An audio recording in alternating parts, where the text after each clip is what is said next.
வணக்கம். கதை கருவூலம் சேனலுக்கு உங்களை வரவேற்கிறேன்.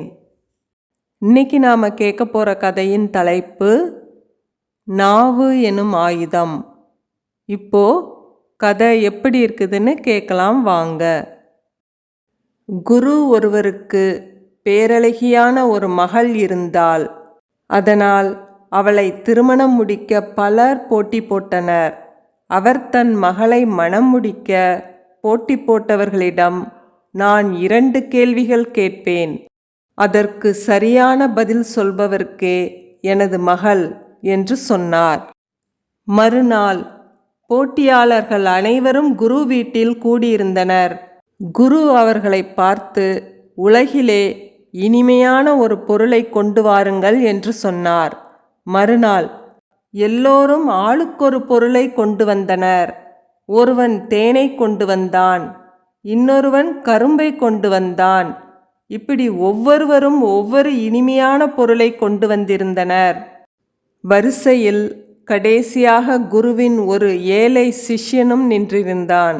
குரு அவனை பார்த்து, நீயுமா என்று ஆச்சரியமாக கேட்டார். சீடன், நான் உங்கள் மகளை காதலிக்கிறேன் என்று சொன்னான். குரு, நீ என்ன கொண்டு வந்திருக்கிறாய் என்று கேட்டார். சீடன் தான் கொண்டு வந்திருந்த சிறிய பெட்டியை திறந்து காட்டினான். அதனுள் ஒரு ஆட்டின் நாக்கு இருந்தது. குரு அதை பார்த்து அதிர்ச்சியடைந்தார். குரு, என்ன இது?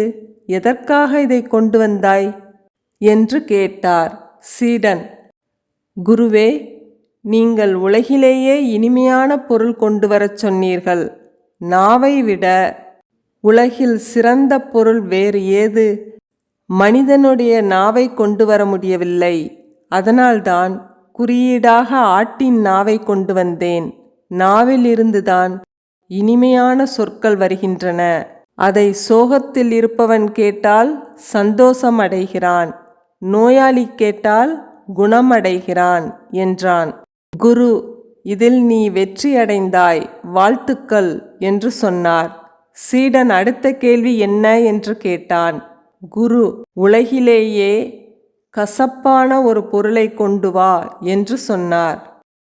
மறுநாள் ஒவ்வொருவரும் ஒவ்வொரு கசப்பான பொருளை கொண்டு வந்தனர்.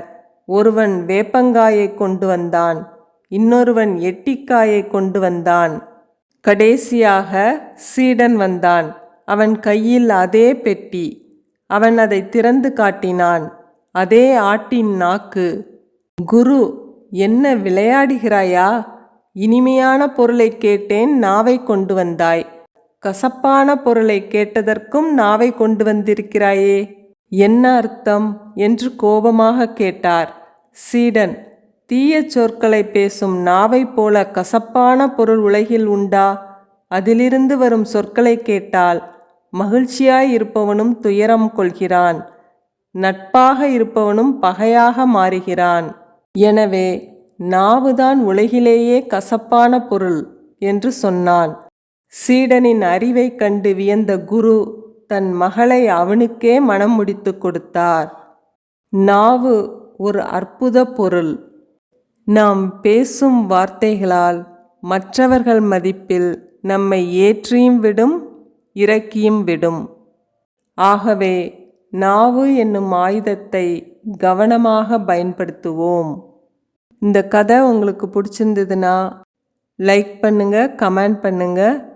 கதை கருவூலம் சேனலுக்கு சப்ஸ்கிரைப் பண்ணுங்க. நன்றி, வணக்கம்.